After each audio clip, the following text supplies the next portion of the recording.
자, 반갑습니다. 지난 시간에 24번까지 했었죠. 바로 이번 시간 이어서 25번을 진행할 건데요. 지난 시간에 우리가 이제 24번, 요 이자 비용에 관련되어 있는 세무조정 얘기를 했었어요. 근데 바로 이자 수익에 대한 내용이 125페이지에 나와 있는 걸 확인할 수 있습니다. 자, 우리가 이제 이자 비용에 대해서는 기업회계에서 발생주의로 처리하는 걸 세법에서 그냥 인정한다. 세무조정이 없다라고 이렇게 답을 체크했었는데 이자 수익은 좀 다릅니다. 그래서 일단 기업회계 기준 여기 보시면 결산 시 회계 기준에 따라라는 말을 했잖아요. 그러면 이거는 일단 우리가 회계에서는 요거를 이제 발생주의를 원칙으로 합니다만, 그쵸? 세법에서는 이게 다르죠. 달라서 원칙밖에 없어요. 예외가 없어요. 그래서 원칙은 그냥 현금주의 또는 경우에 따라서는 약정주의 이렇게 가거든요. 그래서 현금주의 또는 약정주의로 가다 보니까 이게 맞지 않아요. 그래서 세무조정이 발생하게 되는 거거든요. 자, 그래서 뭐 이건 앞에 수업 시간에 다 얘기를 했고요. 그래서 예금에 대한 이자, 미수이자, 이거 미수수익을 얘기하는 거죠. 300만 원을 계상한 경우 20기에 필요한 세무조정은, 그러니까 미수이자라고 하면 이제 회계 기준에서는 이걸 이렇게 밑에다 좀 써보면 회계에서는 차변의 미수수익 300만 원 대변에 이자 수익, 그러니까 인식은 지금 돈은 나중, 이게 손익의 예상 발생이라고 할 수 있는 미수 수익에 대한 회계 처리죠. 이런 거 없다는 얘기죠. 왜냐하면 돈이 들어온 시점에 이자 수익을 인식해야 되기 때문에 그런 거죠. 그래서 세무 조정이 발생을 하게 되는데 이 세무 조정을 우리가 입금 불산입하고요, 미수 이자 마이너스 유보, 세무 유보 발생 4번과 같이 처리한다. 이렇게 보시면 되겠습니다. 정답 4번 되겠습니다. 26번 문제인데요. 뭐 내용이 많긴 합니다만 뭐 하나 더 뭔가 쫄 거 없어요. 뉴 문제라고 되어 있긴 하지만, 자, 그래서 이런 문제 풀 때는 재고자산 관련된 문제인데 평가 방법을 신고하지 않았대요. 네, 무신고 시 우리가 신고를 하지 않았다라고 한다면 선입선출법을 생각해 볼 필요가 있죠. 그렇죠? 무신고 시 선입선출법, 그렇죠? 세법상 평가 금액은 선입선출법에 따라 평가한 금액을 봐야 되는 거고요. 그리고 또 하나 이제 알고 있어야 될 얘기는 저가법을 인정하지 않는다. 저가법은 당초에 기업이 신고한 경우에만 인정을 해요. 그래서 시가, 공정가치로 평가하는 것을 인정하지 않는다. 저가법을 인정하지 않는다는 얘기는 재고자산 평가 손실을 인정하지 않는다는 뜻이에요. 재고자산 평가 손실을 인정하지 않는다. 그러니까 저가법에 의한 재고자산 평가 손실, 우리가 재고자산 감모 손실, 재해 손실이 있고 재고자산 평가 손실이 있잖아요. 물론 감모 손실과 재해 손실은 실제 손실이기 때문에 이해를 인정을 해줍니다. 다만 임의적 평가 손익이라 할 수 있는 재고자산 평가 손실은 저가법으로 당초에 기업이 신고한 경우에만 인정해준다. 이렇게 이해를 하시면 되겠어요. 그래서 쭉 보면 뭐 유가증권도 있고 쭉 다 있는데 우선 두 가지가 있어요. 유가증권에 관련된 내용도 일단 뭐 이렇게 재무상태표만 봐서는 알 수 없는데 일단 재고자산 평가 손실 무신고니까 이거 태클 걸겠죠. 그 다음에 지분법 손실, 여기 이제 지분법 적용 투자 주식에 관련되어 있는 손실인데 요것도 둘 다 인정이 안 돼요. 그래서 요 둘을 다 모두 이제 손금 불산입한다. 이렇게 보시면 되겠고요. 2번이죠. 2번이 되겠습니다. 그래서 재고자산 평가 손실도 부인하고 그 다음에 지분법 손실도 부인하고 정답은 2번으로 보시면 되겠습니다. 자, 126페이지입니다. 27번 문제로 넘어갈게요. 다음 중 법인세법상 손금으로 인정되지 않는 항목으로 옳은 것은 했어요. 일단 직원에게 지급한 퇴직금은 뭐 한도도 없이 다 인정이 되죠. 자, 폐수배출 부담금 요거는 인정이 안 돼요. 그래서 27번 정답은 2번인데 요것도 한번 제가 정리를 해드렸는데 폐수배출 부담금은 손금으로 인정되지 않는 대표적인 항목이고요. 이외의 부담금, 예를 들어서 이외의 부담금이라고 하면은 폐기물 처리 부담금. 근데 이건 사실 뭐 안 나오긴 해요. 폐기물 처리 부담금. 그 다음에 환경 개선 부담금. 경유차를 이제 운행하다 보면 휘발유차가 있고 경유차가 있죠. 가스차도 있고 전기차도 있지만, 그래서 경유차를 운행하다 보면은 환경 개선 부담금을 대기 오염에 관련돼서 납부하는 금액이 있어요. 그래서 이런 부담금들이 요건 손금 인정이 되는 부담금들이에요. 그래서 부담금이라고 해서 다 뭐 인정되는 건 아니고 폐수 배출 부담금 요거 하나만 외톨이로 송금 불산입 되고요. 나머지는 다 송금 인정이 됩니다. 일반적으로 그렇다는 얘기고요. 2번이 정답이 되겠습니다. 현물 접대비 관련 부가세 매입세액, 이게 부가세법에선 불공제 매입세액이긴 합니다만 접대비로 다 인정이 되죠. 한도 내 지출한 게 맞다면. 그 다음에 광고 선전비도 역시 이것도 특이사항이 없는 그런 손금이 되겠습니다. 정답 2번 되겠고요. 28번 갈게요. 법인세법상 손금 항목과 손금 불산입 항목으로 올바르게 짝지은 것은 했는데 종업원은 태클을 따로 안 걸죠. 그래서 뭐 급여 지급 기준은 초과에 지급됐다고 해도 다 인정이 됩니다. 이것은 손금으로 인정이 되는 항목이고요. 접대비 한도 초과 당연히 손금이 인정이 안 되죠. 손금 불산입하고 기타 사유출 처분합니다. 업무무관 경비 당연히 손금 불산입하고 귀속자에 따른 처리가 되겠죠. 뭐 대표자가 지출한 거라면 대표자 상여, 그죠? 상여가 되겠고 주주라면 배당, 뭐 이렇게 소득 처분이 귀속자에 따라 다를 수 있어요. 다음에 징벌적 손해배상금, 이것도 역시 손금 불산입 되죠. 그래서 세 가지가 여기 해당이 되는 내용이고요. 징벌적 손해배상금도 기타 사유출에 해당되는 내용이 되겠습니다. 사실 이제 이거는 귀속자가 누구냐에 따라 틀어지기 때문에 뭐 따로 소득 처분을 제가 기재하진 않을게요. 그래서 28번 정답은 1번이죠. 송금은 기억만 인정이 되고 나머지는 다 송금 불산입이다. 이렇게 볼 수 있겠습니다. 좋아요. 29번으로 넘어갈까요? 자, 손금 산입이 가능한 항목들만의 조합은 했어요. 일단 주식 할인 발행 차금은 손금이 아니죠. 그다음에 자산의 임차료, 이건 뭐 업무랑 관련돼 있는 자산의 임차료라면 손금 인정되겠죠. 고정자산의 수선비, 이것도 특이사항이 없다면 인정이 되겠고요. 업무무관 경비 원칙적으로 인정되지 않습니다. 그다음에 급여 지급 기준에 의해서 잘 지급한 상여금도 역시 인정이 되는 항목이죠. 니은, 디귿, 미음. 29번 정답은 2번이 되겠습니다. 자, 문제 30번으로 넘어갈까요? 자, 이건 이제 제도의 취지, 이 제도가 뭐냐 이렇게 물어보는 건데 간주 임대료에 대한 내용이거든요. 자, 이건 부가세법에서도 같은 취지이기도 합니다. 임대보증금이나 전세금을 받는 법인에 대하여 임대보증금의 일정 비율에 해당하는 금액을 일종의 노블리스 오블리주죠. 건물주들, 원래는 사실 이제 월세에 대해서 또는 관리비에 대해서만 부가세나 소득세, 법인세를 내는 게 맞지만, 그래서 일정 비율, 임대보증금에 대해서도 일정 비율의 어떤 책임을 묻게 되는 거죠. 그래서 임대료를 간주하여 입금에 산입하는 제도, 여기 정기예금 이자율이 여기 나오죠. 그래서 어쨌든 부가세법에서 한번 보셨을 거예요. 간주 임대료에 대한 설명이 되겠습니다. 자, 31번 볼까요? 채권자로부터 5천만 원의 차입금의 채무를 면제받았다 그러면 채무 면제이익, 요거 이제 영업의 수익에 해당되는 내용이죠. 회계에서, 그죠? 영업의 수익에 해당되는 내용으로 이렇게 회계 처리를 했는데, 영업의 수익이라는 얘기는 이제 플러스 부호, 즉 그만큼 당기순이익이 늘어나는 부분이에요. 세무조정은, 근데 이제 여기서 중요한 건 결손금에 충당을 했느냐, 결손금이 없잖아요. 그러면 세무조정이 없어요. 왜냐하면 회계에서 이걸 수익으로 보지만 세법에서는 이것을 입금으로 보기 때문에 똑같죠. 잘 처리한 거니까 세무조정은 발생하지 않는 것이 맞습니다. 31번 정답 4번이 되겠습니다. 자, 32번 넘어갈게요. 다음 자료를 이용하여 법인세법상 손금 불산입액을 계산하면 얼마인가? 자, 손금 불산입이 얼마냐고 물어봤죠. 법인세, 그리고 손금 불산입하고요. 기타 사회 유출로 처분합니다. 채권자 불분명 사채이자 손금 불산입하고요. 상여 처분, 정확하게 대표자 상여죠. 또 원천징수 분에 대해서는 기타 사회 유출 처분하지만 일단 원칙적인 부분만 놓고 보면 그렇다는 얘기고요. 벌금, 과태료 및 가산금, 요거 손금 불산입하고 기타 사회 유출 처분합니다. 자, 지금까지는 다 손금 불산입 얘기네요. 토지의 평가 손실, 시가 하락. 자, 이것도 역시 임의적인 평가 손실 인정하지 않기 때문에 손금 불산입, 유보 발생, 유보로 소득 처분합니다. 결과적으로는 다 손금 불산입 되네요. 그죠? 1,500, 2억, 500, 2,000 모든 금액 전부 다가 손금 불산입 항목이 되겠다. 32번 정답은 다 더한 값인 2억 4천만 원이 정답이 되겠습니다. 자, 128페이지 33번으로 넘어갈까요?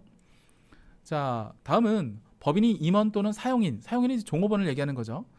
위에 임직원이라 생각하시면 돼요. 이거를 그냥 통칭하여 임직원을 위하여 사용한 지출한 3일 복리후생비의 보조 원장의 일부이다. 손금으로 인정되지 않는 금액이 모두 얼마인가 이렇게 물어봤어요. 우선 전기료는 뭐 크게 문제 없고 수도 강열비도 문제 없는데 과태료랑 벌과금에 대해서는 손금 불산입하고 기타 사유출로 처분할 수 있겠죠. 이 두 개 합친 금액이 얼마? 150만 원. 정말 되게 쉬운 문제죠. 33번 정답은 3번이 되겠습니다. 자, 34번 넘어갈게요. 손금 불산입 항목을 분류하면 자, 일단 감가상각비 한도 초과, 손금 불산입하고 유보 발생으로 처분되죠. 소득 처분만 빨리 적어볼게요. 양도자산의 장부가액, 이건 손금 인정이 됩니다. 그래서 이거는 그냥 손금 인정이 되는 항목이라 이건 뭐 손금 불산입은 아니고요. 2월 입금은 입금 불산입 항목이에요. 예, 그래서 이것도 역시 해당 사항이 없죠. 법인세 이거죠. 손금 불산입하고 기타 사유출 처분되는 부분이고, 주식 발행 초과금도 그냥 원래 입금이 아닌 거죠. 입금 불산입이라기보다는 입금이 아니다라고 표현하는 게 맞습니다.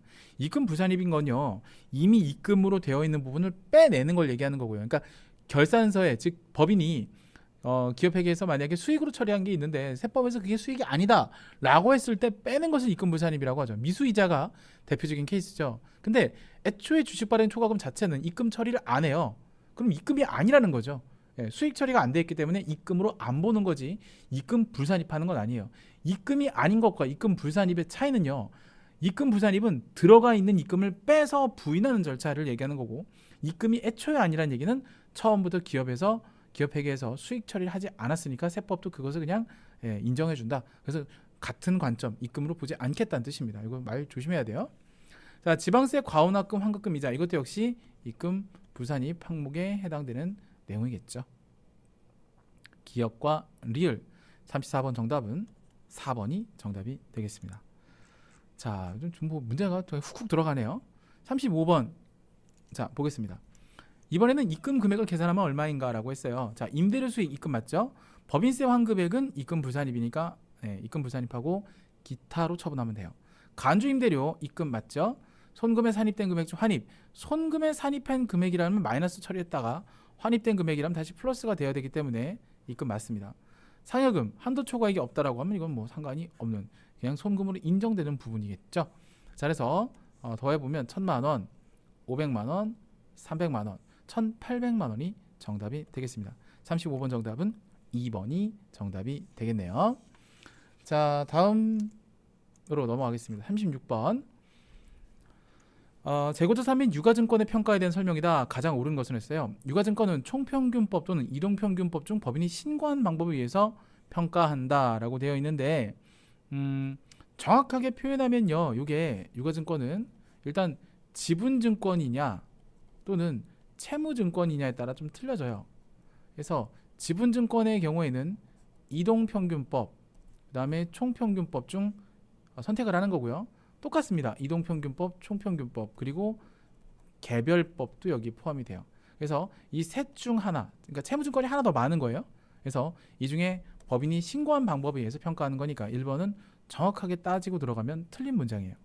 2번, 유가증권의 평가 방법 및 평가 방법의 신고 및 변경 신고 방법은 재고자산의 경우와 동일하다. 예, 맞습니다. 이건 좀 잘 알아두세요. 정답은 2번이 되겠고요. 자, 3번, 법인세법상 재고자산을 저가법으로 평가하는 것은 허용되지 않는다? 아니요. 임의적 평가손익을 원래 법인세법에서 인정하지 않는 것이 맞지만 당초에 저가법으로 법인이 신고를 했다면 그것을 인정해 주는 거죠. 예, 그래서 이것도 틀렸어요. 4번, 법인은 재고자산의 종류별 또는 영업장별로 각각 다른 재고자산 평가 방법을 적용할 수 있어요. 네, 정답은 2번이 되겠습니다. 자, 37번으로 넘어갈까요? 3일은 결산서상 당기에 취득한 원재료 금액을 시가로 평가했대요. 시가로 평가했다는 얘기는 이제 뭐 저가법으로 평가했다는 얘기인데 200만 원의 재고자산의 평가 손실을 계산하였다. 뭐 좋습니다. 그런데 평가 방법이 쭉 내용 보니까 원가법으로 신고됐다라고 한 얘기는 저가법이 아니란 얘기죠. 저가법이 아니란 얘기니까 시가 평가를 할 수 있다 없다? 없다라는 겁니다. 자, 그러면 취득원가가 1,000만 원이었다가 그죠? 시가가 200만 원 됐다는 얘기는 마이너스 200만 원에 대한 평가 손실을 계산했다는 얘기인데 그 내용이 위에 한 번 더 언급이 돼요. 그죠? 예, 이걸 부인당한다는 얘기죠.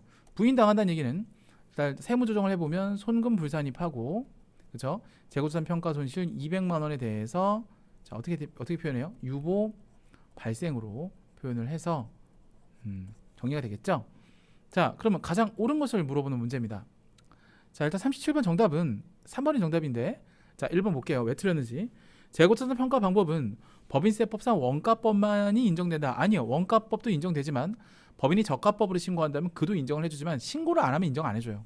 일단 틀렸고 2번 파손, 부패 등의 사유로 계상한 재고자산 평가 손실은 송금으로 인정됩니다. 이건 실제 손실이 많기 때문에 여기서 말하는 재고자산 평가 손실은 파손, 부패 이것은 감모 손실로 보시는 게 좀 더 정확하죠. 감모 손실은 실제 손실이기 때문에 인정됩니다. 따져만 본 게 아니기 때문에 그래요. 이것도 틀렸습니다. 3번 재고자산 평가 손실 200만 원은 손금부산이 유보로 세무조정해야 된다. 이게 정확하게 맞는 표현이죠. 이 내용이 바로 요 위에 있는 요 내용에 대한 설명이죠. 요 내용에 대한 설명이죠. 3번이 정답이 되겠고요. 4번 회계처리에 적정하면 세무조정 발생하지 않는다. 만약에 당초에 저가법으로 원가법이 아닌 저가법으로 신고를 했다면 4번이 답이 될 수 있어요. 그래서 이거는 여러분들이 실제 시험에서 이거랑 토시 하나 안 틀리고 똑같이 나올 수도 있고요. 숫자만 바꿔서 나올 수도 있고요. 지금은 답이 3번이지만 위에 있는 걸 원가법이 아닌 저가법으로 바꾸게 될 경우에는 4번이 정답이 될 수 있어요. 그래서 37번 문제 같은 경우는 최소한 2가지에서 3가지 형태로 응용될 수 있기 때문에 한 번 풀 때 제대로 잘 이해해서 여러분들 걸로 만드셔야 응용 형태의 문제에 강해질 수 있습니다. 3일이 좋아하는 형태의 문제는 이런 형태예요. 조금만 노력하면 완전 다른 문제로 만들 수 있는 거. 그래서 이런 거 잘 파악하셔서 대비를 잘 하시기 바랍니다. 넘어갈게요. 자, 38번 문제 보겠습니다. 소득금액 조정 합계표를 이제 작성하는 문제인데요. 자, 일단 세무 조정을 다 해봐야 돼요. 그래서 여기다가 간단하게 좀 써볼게요. 우선 단기 매매증권 평가이익 200만 원. 요거는 입금 불산입하죠. 입금 불산입하고 그다음에 유보 발생, 세무 유보 발생으로 처리를 하는 부분이죠. 네. 그럼 요 단기 매매증권 평가 이익은 어디에 기록되냐면 요쪽에 송금 산입 및 입금 불산입 여기에 들어가요. 그래서 단기 매매증권 평가 이익은 여기 단기 매매증권 단매증이라면 쓸게요. 그다음에 금액은 여기 뭐 200만 원이니까 2,000,000 참 잘못 썼다. 죄송해요. 네, 제가 오랜만에 써서 000 왜 이렇게 쓰면 돼요. 그래서 처분은 뭐 이제 세무 유보가 되겠죠. 유보 뭐 이렇게 적힙니다. 이렇게 적히게 되고요. 그다음에 감가상각비 한도 초과액. 자, 얘도 500만 원. 그리고 손금 불산입 돼요. 얘는 손금 불산입 플러스 유보 발생이죠. 자, 그래서 손금 불산입 쪽은 이제 여기 왼쪽에 적는 건데 감가라고만 적을게요. 감가상각비 한도 초과 500만 원이니까 5,000,000 그래서 플러스 유보 이렇게 적히게 되는 거고요. 자, 그다음에 접대비 한도 초과 500만 원 이렇게 되는데 얘도 손금 불산입 되고요. 기타 사유출이에요. 그래서 역시 손금 불산입 접대비 이렇게 실제 전산세무 1급 프로그램이 또 이런 작성 원리로 프로그램이 타고 자동으로 작성되죠. 아직 뭐 여러분들은 그 정도 단계는 아니시겠지만 이렇게 적히는 거고요. 자, 징벌적 손해배상금 500만 원. 이것도 역시 소득 처분이 똑같거든요. 손금 불산입 기타. 그래서 징벌 글씨를 휘갈려 쓰다 보니까 징벌 해서 금액 역시 500만 원 기타 사유출 이렇게 표현이 되겠다. 그래서 가와 나에 해당되는 금액을 물어보는 거니까요. 가는 요걸 다 더하면 1,500만 원이 되겠죠. 그다음에 나는 얼마가 돼요? 200만 원이 될 거예요. 그죠? 자, 이렇게 38번의 정답은 1,500만 원, 200만 원 해서 1번이 정답이 되겠습니다. 그래서 정답은 1번. 131페이지로 넘어가겠습니다. 자, 법인의 퇴직금 지급 기준에 의한 퇴직금이 있는데요. 1,200. 근데 종업원에게 실제로 2,000만 원을 지급하면 이게 임원이냐 종업원에 따라서 옵션이 달라지는데 이게 지금 만약에 임원인 경우랑 종업원의 경우가 틀려요. 종업원의 경우라면 이거는 세무 조정이 일어나지 않습니다. 하지만 만약에 임원에게 지급했다면 지금 800만 원만큼 초과했죠. 그래서 만약에 임원한테 지급했다면 손금 불산입, 임원 상여금 한도 초과 800만 원 상여 처분을 받을 수 있어요. 그러니까 얘가 누구냐에 따라서 종업원은 한도보다 더 많이 줘도 태클 걸지 않습니다. 근데 임원은 태클 건다라는 거죠. 그래서 세무 조정이 없음이 정답이에요. 39번. 근데 이것도 응용해서 내려면 작정을 하고 내면은 몇 번이 답이 될 수 있나요? 2번이 답이 되게 할 수도 있죠. 예. 그래서 얘가 종업원이라면 1번, 임원이라면 2번이 답이 될 수 있다. 이것도 충분히 문제 은행식으로 엮어서 낼 수 있다. 이렇게. 근데 내가 명확하게 세법 이론을 잘 알고 있으면 이런 문제가 얼마든지 응용돼도 다 풀 수 있지만, 그죠? 여러분들 가장 불안해하시는 게, 제가 이론 수업 잘 들으시고 난 다음에 문제 잘 풀어보시고 이렇게 따라오시라고 말씀드렸던 이유도, 좀 오해하시는 경우가 있어요. 네이버나 뭐 이런 데 찾아보시면 뭐 카페 자료라든지 뭐 이런 걸 사봐서 그냥 기본 이론 없이 문제만 들이다 풀면 문제가 비슷하게 나온다. 뭐 비전공자 뭐 단 2주 만에 합격 후기 막 이딴 거 현혹되시는데, 기본 내공이 없으면 그냥 회계관리나 재경관리사만 딸 거면 그렇게 할 수도 있어요. 근데 여러분들 취업은 회계관리, 재경관리사 하나만 갖고 취업이 안 돼요.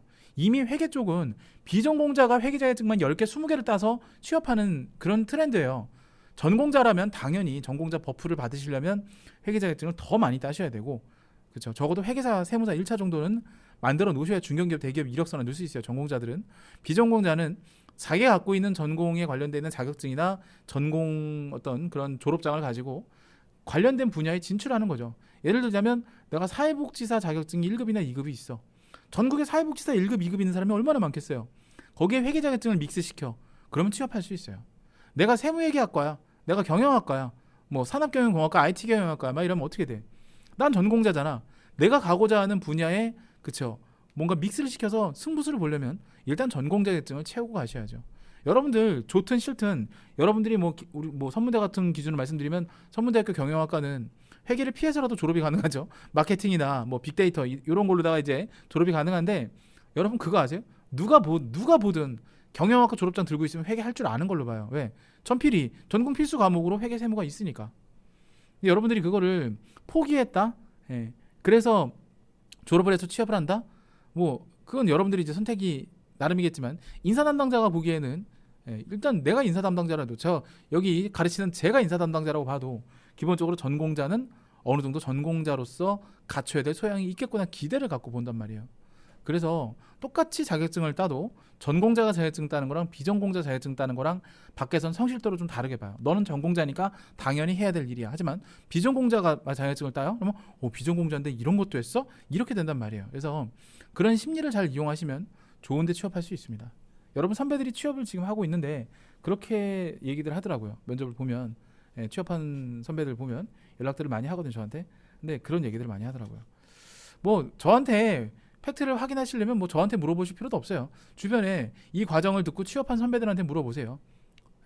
물론 자격증을 따는 게 실무에 직접적 도움 되느냐? 아니요, 안 될 수 있어요. 자격증이 필요도 없을 수 있어요. 다만 자격증이라는 거는 관련 분야에 취업하고 싶은 어떤 사람들이 내가 취업을 해서 일을 시켜주시면 열심히 할 수 있다라는 어떤 그런 뭐랄까 성실함의 표시이라고 보시면 돼요. 그렇게 그 이상 그 이하도 아닙니다. 아시겠죠? 자, 40번. 3일 주식회사 3일 내에 임원 및 종업원에게 지급한 상여금과 상여 지급 기준이 다음과 같은 경우 필요한 세무조정은, 역시 마찬가지입니다. 자, 여기 되게 좋은 문제인데요. 임원에 대해서는 태클 걸고 종업원은 태클 걸지 않아요. 그러면 임원에 대한 것만 보시면 됩니다. 밑에 거는 한도 내에 줬던 한도를 초과했던 쳐다도 보지 마요. 그냥 8천만 원을 줬는데 원래는 한도가 5천이다. 3천만 원 태클 거는 거죠. 정답 2번입니다. 임원에 대해서만 태클 건다. 자, 41번. 자, 자본금과 적립금 조정 명세에서 을이다라고 하면 아마 이것도 유보에 대한 내용이죠. 유보와 마이너스 유보. 자, 이걸 얘기하는 건데, 일단 세무조정 다 해볼게요. 단기 매매증권 평가 입금 불산입하고 세무 유보입니다. 유보 정확하게는 발생이죠. 그 다음 미수이자 똑같아요. 그 답이 기업과 디귿 2번이에요. 자, 기부금 한도 초과액 기타 사유 유출이고요. 손금불 산입. 다 적을까요? 자, 손금불 산입 기타 사유 유출로 소득 처분이 되고요. 증빙위험 접대비도 역시 손금불 산입하고, 요거는 상여인데요. 정확하게 표현하면 대표적 상여를 두드려 맞습니다. 답은 2번 되겠습니다. 자, 42번으로 넘어갈게요. 법인세법상 감가상각에 대한 설명으로 옳은 것은, 법인세법에서는 회사가 장부에 계상한 감가상각비에 대하여 항상 송금 인정다. 잘 보세요. 회사가 장부 계상한 감가상각비에 대해 항상 송금 인정. 자, 요거 틀렸습니다. 왜냐하면 원칙은 결산 조정이거든요.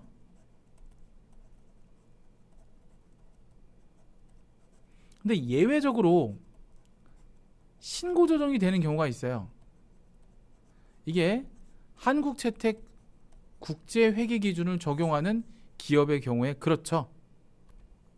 그래서 해당 내용이 여러분 교재 앞에서 우리 공부했는데 83페이지 가보시면 있어요. 그래서 감가상각 방법의 특징이 있는데 참고하시고 그 부분 좀 아리까리 하시면 확실하게 다지고 가시기 바랍니다. 그래서 일단 1번은 그래서 틀렸어요. 조심하셔야 돼요. 그리고 항상이란 말이 나오면 좀 의심해 볼 필요가 있죠. 항상, 반드시, 언제나, 어떠한 경우에도 이런 약간 절대적으로 몰아가는 느낌의 워딩들은 다 틀렸다고 보시면 돼요. 자, 2번 일반 기업 회계 기준을 도입한 법인의 감가상각비는 회계장부의 비용으로 계상하지 않아도 신고 중 송금 사립할 수 있다. 제가 방금 뭐라 했어요? 그죠? 이 IFRS 적용하는 경우만 신고 조정이 되고 나머지는 결산 조정이 원칙이에요. 그래서 이것도 틀린 말이죠. 자, 3번 감가상각비 한도 초과액은 송금불산이 유보 처분된 후에, 여기까지 맞아요. 차기 이후에 관련 자산을 처분한 시점에 송금산이 유보된다. 세무 유보 감소가 되죠. 자, 근데 잠깐만요. 송금불산이 되고 나중에 처분하는 경우에 근데 틀렸어요. 왜냐하면 만이라고 돼 있죠. 송금산이 유보 감소가 되는 경우가 요게 있고 또 뭐가 있냐면 전기 부인액이 있는 요 상태에서 단기 시인부족액이 발생하는 경우도 있죠. 처분하는 경우와 시인부족액이 발생하는 경우라면 둘 중 그죠? 단기 시인부족액과 전기 부인 누계액 둘 중 적은 금액을 한도로 송금 추인한다. 그 내용도 저한테 공부한 적이 있어요. 그래서 만이란 말 조심해야 되겠고요. 42번은 제가 봤을 때는 이미 올해 제가 뭐 다 기출문제 본 적은 없지만 출제가 됐다고 봐야 돼요. 2020년도에 이미 출제가 됐거나 아직 안 나왔다면 앞으로도 출제될 가능성이 아주 매우 높은 뉴 문제 치고서는 출제 빈도가 상당히 높은 뉴 문제. 원래 뉴 문제가 출제 빈도가 높아요. 그래서 이 문제는 여러분 출제될 가능성이 상당히 높습니다. 그래서 연습을 좀 해놓으세요. 이게 분명히 이대로 나올 수도 있고 바꿔서 문장을 이렇게 몇 가지 바꿔서 나올 수 있어요. 너무 절대적으로 이것도 신봉하지 마시고 공부를 깊이 있게 하라는 얘기예요. 제 말은. 자, 4번이 답인데 법인이 신고한 감가상각 방법에 의하지 않고 임의로 변경된 감가상각 방법에 의해서 상각을 한 경우에는 법인이 신고한 감가상각 방법에 의해서 법인의 각사물 소득 금액을 계산한다라고 돼 있어요. 이게 무슨 뜻이냐면 당초에 신고한 감가상각법이 있어요. 근데 회사에서 임의로 변경을 했어요. 그럼 이걸 인정해주지 않고 이걸로 그냥 적용했다는 뜻이에요. 당초 신고한 방법. 맞는 설명이죠. 42번 정답은 4번이 되겠습니다. 자, 다음 문제 43번으로 넘어갈게요. 뭐 거의 한 페이지짜리인데, 자, 자본금과 적립금 조정명세서 을표에 관련된 내용을 얘기를 하는 겁니다. 자, 문제 읽어볼게요. 3일은 사업연도 개시 이래 2천만 원에 취득한 고정자산이 있대요. 그래서 감가상각비를 계산했는데 정액법이고 내용일수는 4년이래요. 그럼 1년에 500만 원씩 감가상각을 원래 했어야 맞는 거예요. 그죠? 근데 자, 이거는 회계상의 계산이고요. 세법상에서는 원래 범위액은 그냥 여러분 알다시피 500만 원씩 계속 감가상각을 했어야 되는 부분이에요. 그러면 만약에 세무조정을 한다고 하면 이때는 그죠? 세법 기준을 맞춰야 되니까 손금 불산입 비용을 500만 원만큼 빼는 거니까 플러스 보겠죠? 비용을 빼는 거니까 그죠? 이렇게 했다가 요게 이제 제일 중요한데 둘 중 적은 금액을 한도로 송금 추인하게끔 돼 있어요. 시인부족액.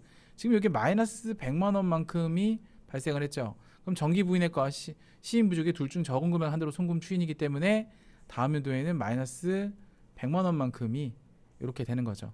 요건 제가 한번 세무조정을 또 한번 제가 적어드려 볼게요. 그래서 답을 이제 적어야 되는데, 자, 우선 여기 나와 있는 거 이제 작년에 이렇게 해서 500만 원을 송금 불산입 당했어요. 그럼 단기에 감소되는 금액은 잘 보세요.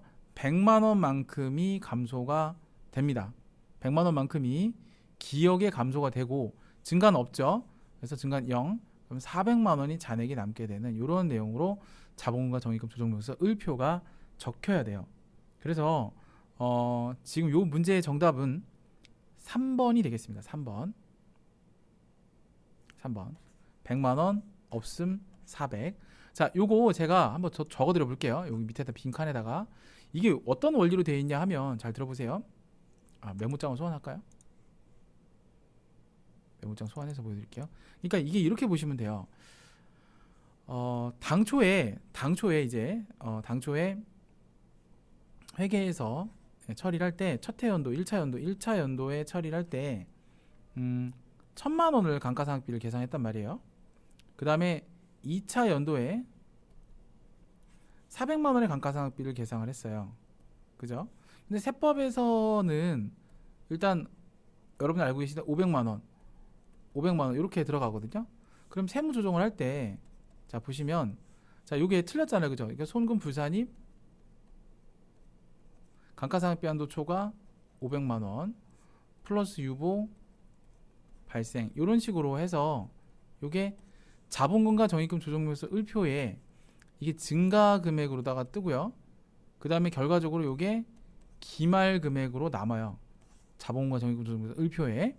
그랬다가 다음 연도가 되면 이제 요게 기초 금액이 되거든요. 그래서 밑에다 좀 적어 보면요.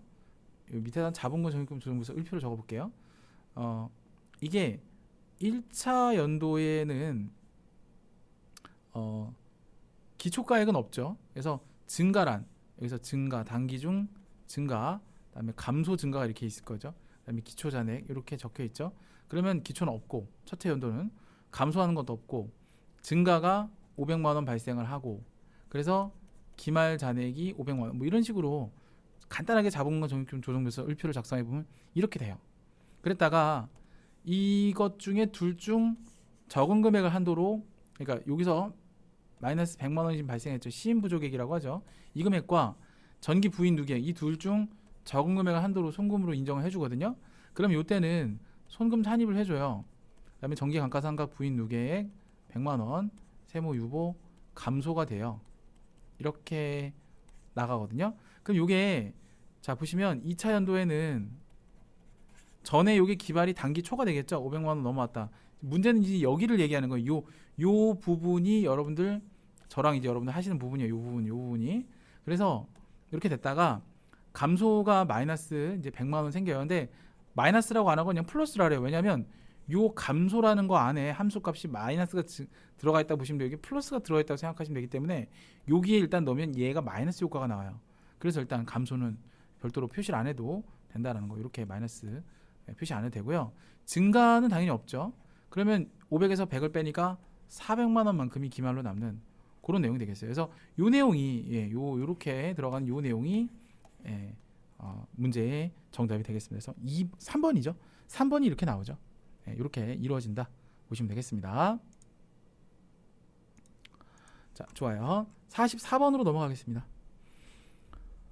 44번 다음은 감가상각에 대한 세무조정을 수행하기 전 기계장치에 대한 자료이다. 수행하기 위한 만일 법인 결산 시 회계장부에 감가상각비로 1200만 원을 비용으로 계산한 경우 그러니까 얘가 B가 되는 거죠.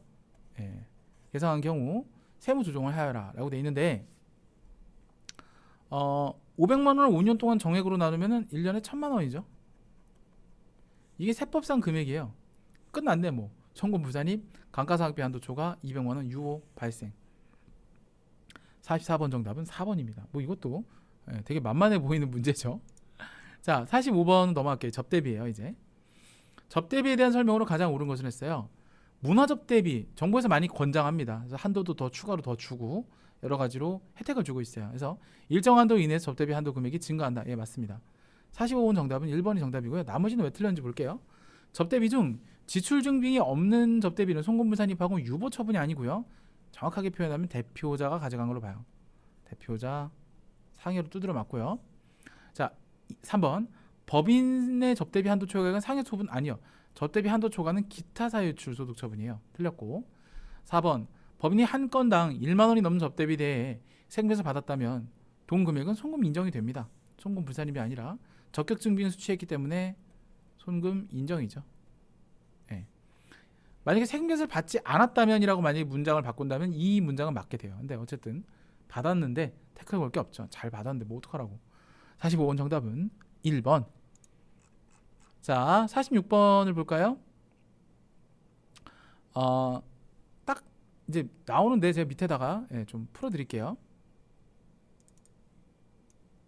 이렇게 놓고 풀어드릴게요.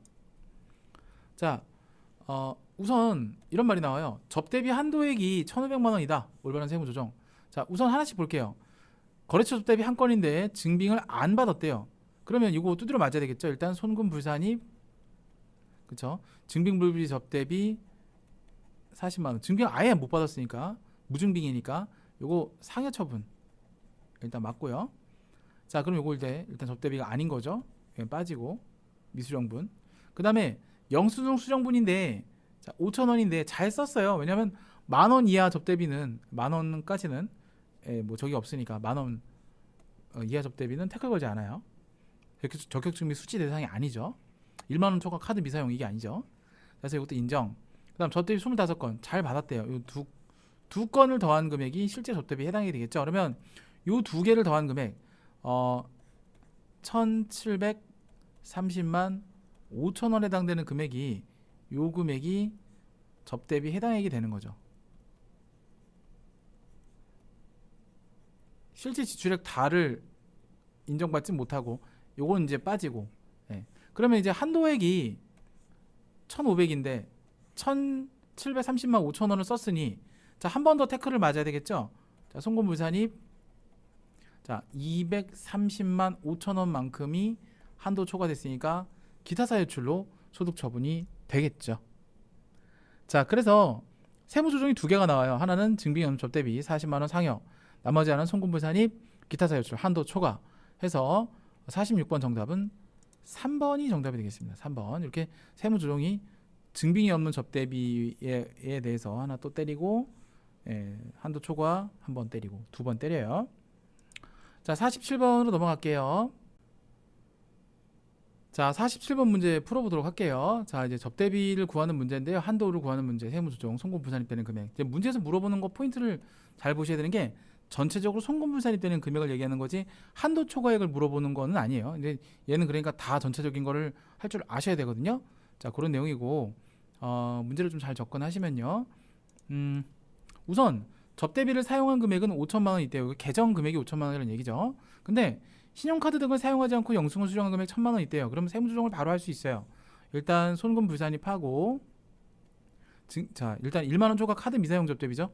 적격증비 미수치 접대비 1,000만 원을 일단 부인해 주고요. 이게 기타 사유출이다 이렇게 보시면 돼요.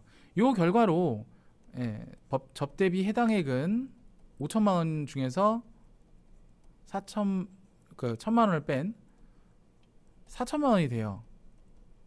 이렇게 일단 적어주시고, 그 다음에 이제 수익금액 적용률 한도를 구하셔야 되는데, 매출액은 600억, 특수관계 매출은 없다로 돼 있고, 제조업을 영위하면 중소기업 아니라고 돼 있어요. 자, 수익금액 600억이라면 여기에 해당되는 내용이거든요. 여기 해당이 돼요. 자, 그러면 어떤 산식이 나오냐면, 그냥 막바로, 물론 이제 다 쪼개도 되고 한 방에 이렇게 다 구하셔도 돼요. 이걸로 뭐 편한 대로 하셔도 상관없습니다. 자, 그러면 한도 일단 여기서 구할 때 여기서 한번 끊어보고, 일단 접대비 해당액, 회계상 접대비 해당액은 4천만 원이라고 되어 있는데, 세법에서는 한도액을 구해야 되겠는데 1 플러스 2예요. 그죠? 첫 번째 한도는 일반 기업이니까 1,200만 원 곱하기 사업연도가 월수 계산하면 12분의 12해서 결과적으로 1,200 나오고요. 수익금액 적용률은 요걸 적용하면 돼요. 그래서 500억 초과니까 1억 1,000만 원 더하기 500억 초과분은 100억이죠.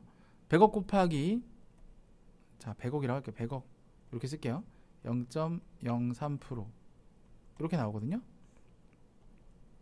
자, 그러면 자, 죄송해요. 제가 에너지 음료를 먹다가 너무 파이팅이 넘쳐서 손으로 탁 쳤는데 저기 책상 밑에 떨어져서 이 소리가 났어요.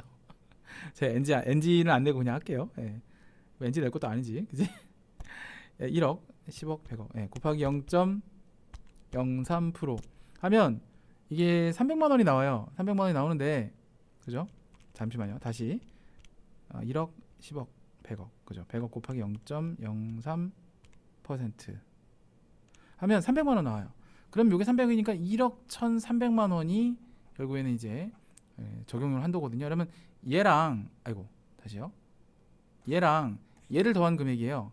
요게 한도예요. 그러면 아예 다 더해 볼게요. 1억 1,300 더하기 1,200. 지금 접대비 한도는 1억 2,500이 나와요. 예. 그럼 한도 내에서 잘 썼잖아요, 그죠? 그럼 한도 초과는 없고요. 딱 요거 하나만 손금부산이 귀타사유출로 처분 받으면 될 것 같거든요. 자, 그래서 1,000만 원 정답은 47번은 2번이 정답이 되겠습니다. 2번이 정답이 되겠다. 자, 문제는 좀 쉽게 냈어요, 그죠? 예. 자, 이번 시간 마지막 문제 48번 풀고 이번 시간 마치도록 할게요. 자, 접대비와 기부금을 비교하는 문제가 되겠습니다. 옳은 것은 했습니다. 접대비와 기부금은 모두 업무와 관련되어 있는 지출이다. 아니죠. 접대비는 업무 관련 지출이고 기부금은 업무 관련이 아니기 때문에 이걸 빼든지 어쨌든 각각 얘기하든지 해서 틀렸고 일단 다음에 2번 접대비는 발생주의 기부금 현금주의 이거죠. 답은 2번 되겠고요. 3번 국방원금 국군 장병 유문 금품이나 천재지변으로 생긴 이재민을 위한 구호금품에 지출하는 기부금은 지정기부금이다 라고 되어 있는데 아니죠. 법정기부금이죠. 법정기부금. 이건 법정기부금이에요. 틀렸고 4번 접대비 한도금액과 기부금 한도금액은 소득금액을 기준으로 결정한다? 아닙니다. 접대비 한도금액은 수익금액을 기준으로 보통 보죠. 수익금액. 그리고 기부금 한도금액은 소득금액을 기준으로 보기 때문에 기준이 각각 달라요. 48번 정답은 2번이 되겠습니다. 그리고 기부금은요 정확하게 말하면 소득금액이라기 보다는 그냥 소득금액이 아니라 기준소득금액 뭐 이렇게 또 복잡한 한식이 있어요. 그래서 일단 그거는 뭐 재경관리사 가서 또 구할 여지가 또 있으니까 지금은 그냥 둘의 체계가 좀 다르다 그 정도만 인식하시면 될 것 같습니다. 자, 그래서 48번 정답은 2번을 체크하시면 되겠습니다. 자, 좋습니다. 이번 시간 여기까지 하는 걸로 하고요. 다음 시간에 이제 여러분과 함께하는 법인세 연습 문제 풀이의 마지막 시간이죠. 그래서 49번부터 72번까지 풀고 법인세 연습 문제 풀이는 모두 다 완료를 하겠습니다. 좋습니다. 다음 시간에 다시 뵙도록 하겠습니다. 대단히 감사합니다.